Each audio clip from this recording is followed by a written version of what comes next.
Hi guys, it's Celine again. I decided I might as well try to combine all my things here. I'm making beef stew. So if you don't eat meat or if that's a problem for you, this is not your show. For more than one reason, maybe. Or maybe it is. I'm just going to show you my pan just for a second here. So that's what's in there at the moment. It's just gently simmering away in a bit of fat, and I will probably try to stick you where you can see me a little bit better, because I'm going to continue chopping onions and things and talk to you at the same time, because this is a massive deal. Again, I'm having this huge deal of a lifetime here with something that's, I am myself, I consider myself a bit of a chef, okay?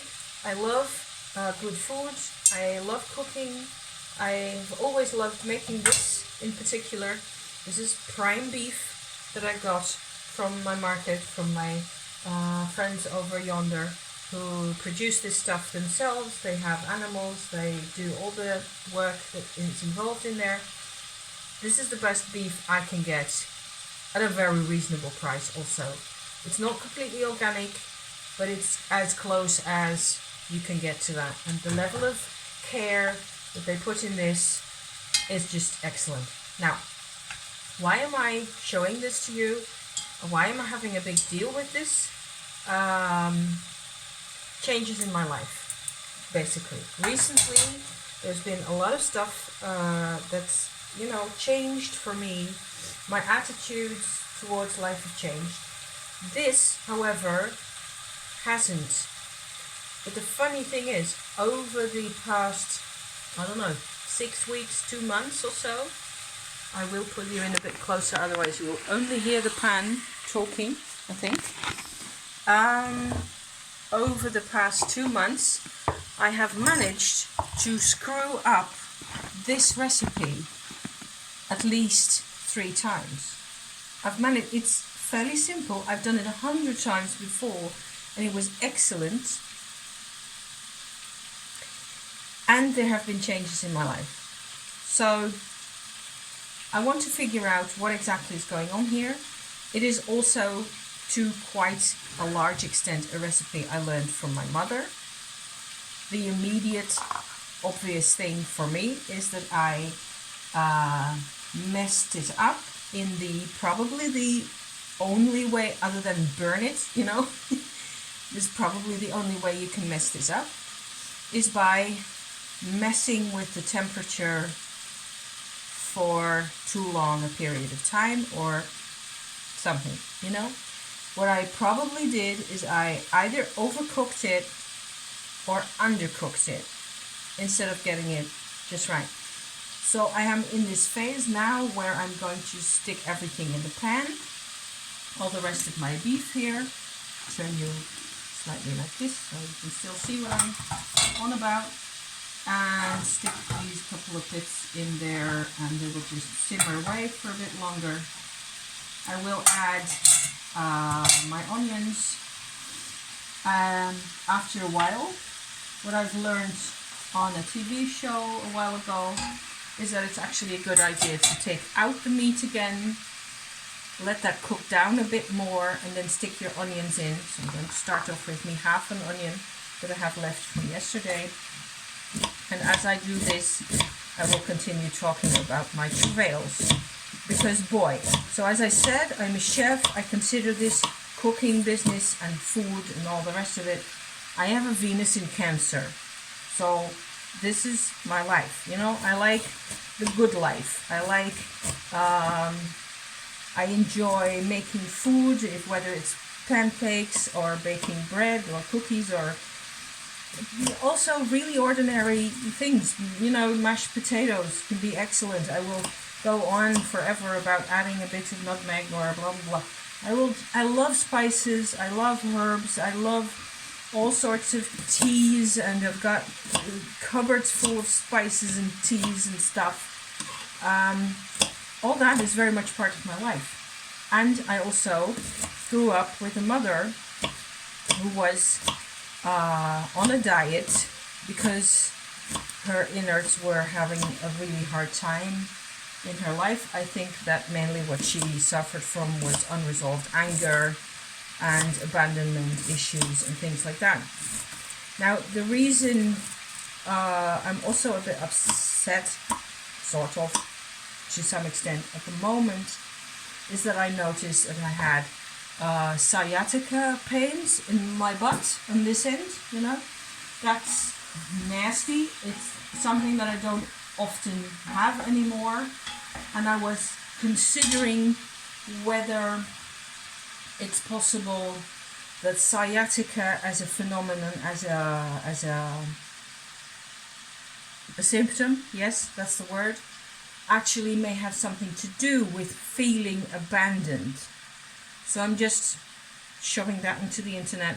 Who knows whether somebody goes, oh, that's what I wanted to hear all my life. Because the funny thing is, I suppose it has to do whether you experience your life as abandonment as such. I think that's really the important bit. Because I do. I experience massive abandonment at the moment, what with my more differentiated, as I explained a couple of weeks ago in my videos. Please refer you back to those, you know, in case you haven't seen any of that and you have no idea what I'm on about. It's my process at the moment, and it's, yeah, I have lived, I suppose, in a state of more or less 100% identification with my mother, who passed away 25 years ago. For all that time, in my mind, there was no real separation in my selfhood, if you like. There was a lot in myself that I saw as very much the same as her. I was undifferentiated. And I go into that in my other video, which I will probably link down below in the description, because otherwise none of this will make any sense. Since the time, like a month or so ago, that I actually fell into this differentiation idea, and I realized I do have a separate self, and I can live from there, and it's just opened up. Lots of things have opened up for me. Experiences have become much richer. I feel richer and more myself in lots of ways, which is awesome and indescribable, you know. It's very hard to describe, but it feels excellent, and it feels really like how life was supposed to be all along. So that's, yeah. So all that is okay, it's positive, you know. It took me a long time getting here, but it has to, it had, like I said just now, the experience of your life, I suppose maybe that's the link, really, in an undifferentiated state, in a state of dependency, which is like intrinsic osteopathic dependency, if you like, you know. My sciatica is telling me that. That's where the abandonment thing really takes over. Dependency and abandonment have everything to do with each other.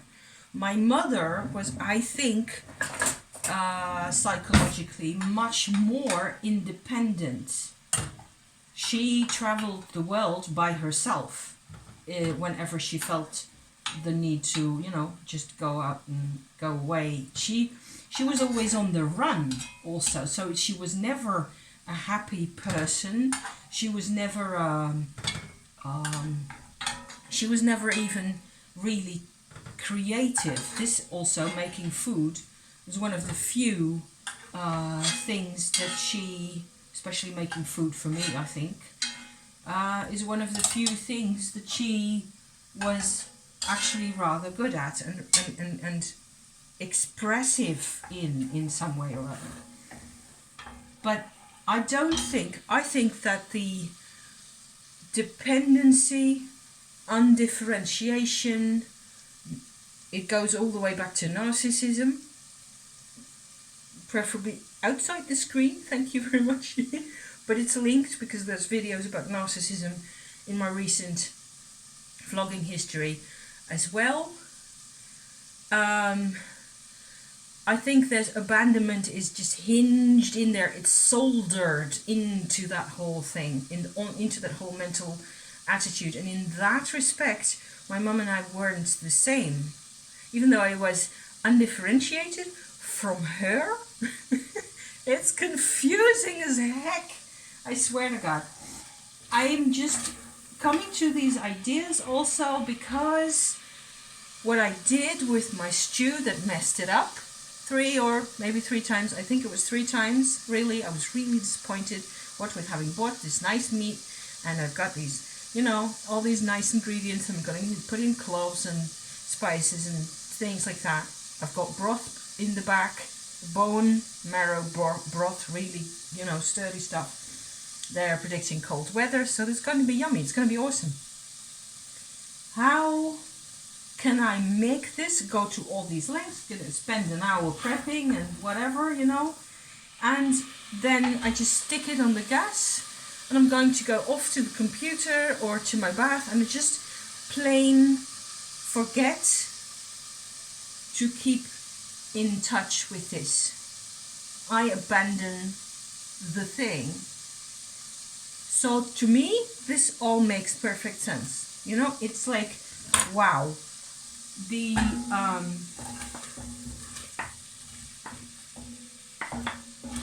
okay, that's me on this. I have to keep track of my thing here.